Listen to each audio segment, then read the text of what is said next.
Hero అంటే నాకేం తెలియదు అని పిల్లారా సాంగ్ అంత బాగా రావడానికి నేను రీజన్ కాదు, చైతన్య భరద్వాజ్ గారు. సినిమాలో నా లుక్ అలా ఉండడానికి కూడా నేను కారణం కాదు, అజయ్ గారు, ముదుసర్ గారు.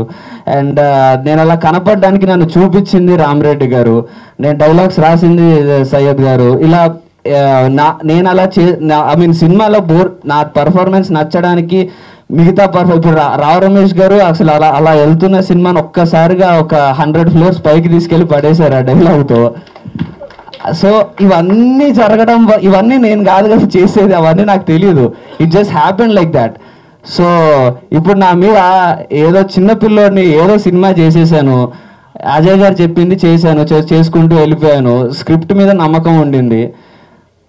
ఈరోజు మిగతా అందరు చేసేసి అవ్వడం వల్ల నేనేమో బయటికి కనపడుతున్నా. పిల్లారా సాంగ్ నేను కాదు కదా రాసింది, సో అందరూ చేసింది జస్ట్ నేను బయటకు కనబడుతున్నా అంతే. సో చేసింది ఏది నేను కాదు కాబట్టి అలా ప్రెషర్ పెట్టకండి, భయం వేస్తుంది. నెక్స్ట్ ఇలా ఉండాలంటే ఏం చేయాలి, నేను ఎలా ఉండాలంటే నేను డైరెక్షన్ చేయలేను కదా. But I try my best. మీరే కదా కిస్సులు పెట్టింది, మీరే కదా, మీరు ఎట్లాగా టేకులు తీసుకున్నారా? కిస్సులకి అన్ని టేకులు ఎక్కువ తీసుకున్నారా?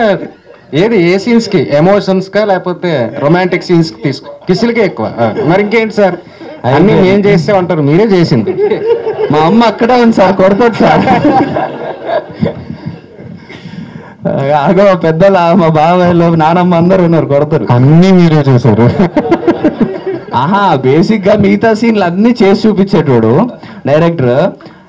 హీరోయిన్ సీన్స్ ఏంటి, హీరోయిన్ కి ఎక్స్ప్లెయిన్ చేసేటప్పుడు నాతో చెప్తారు కదా, నాకు వచ్చేసేటోడు ఇలా ఆల్మోస్ట్ ముద్దు పెట్టడానికి. హీరోయిన్ కి ఎక్స్ప్లెయిన్ అంటే ఆ సీన్లలో హీరోయిన్ వచ్చి పెట్టాలి కాబట్టి చేసేటోడు. సార్ చేస్తాడు సార్, చేస్తావు కదా, చేస్తుంది సార్, వద్దు సార్ అనేటోడు.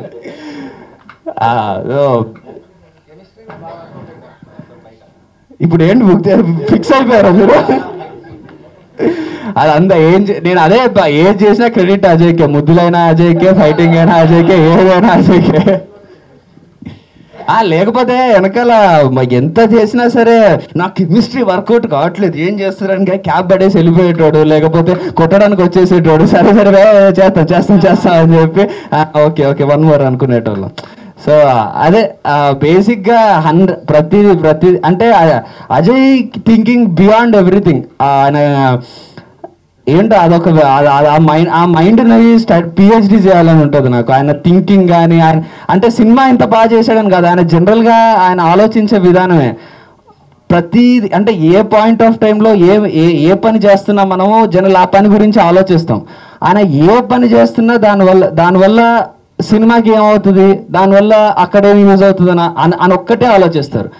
ఆయన నాకు తెలిసి అలానే బతుకుతారేమో, ఆయన బతుకంతా అంతేనేమో.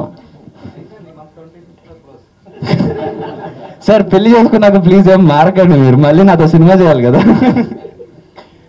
అదే సభాముఖంగా నేను ఇప్పుడే కమిటీ చేయించేస్తున్నా, ఆయన నాతో మళ్ళీ సినిమా చేయాలి. నేను సినిమా రిలీజ్కి ముందే చెప్పా, ఇప్పుడు సినిమా హిట్ అయ్యాక సినిమా రిలీజ్కి ముందే అజయ్తో పనిచేశాక ఇంకొకరితో చేయాలంటే చేయలేకపోతానేమో అని అన్నాను, ఆ అజయ్ అంత అలవాటు అయ్యాడని. సో అసలు ఇది కాదు కానీ ఇది అలవాటు అయిపోయింది. ఇలా ఈ రామానాయుడు స్టూడియోస్కి వచ్చి ఇట్లా అందరితో మాట్లాడటము, నేను మైక్లో ఇలా ఎక్కువసేపు షో చేయడము, నెక్స్ట్ డిఫరెంట్ థంబ్నెయిల్ రావడము బాగుండింది. But wherever I am, RX100 is the అంటే తర్వాత ఏ స్టేజ్కి వెళ్ళకపోయినా స్టార్ట్ అయింది RX100తో, నాకు ఇచ్చింది అజయ్ భూపతి.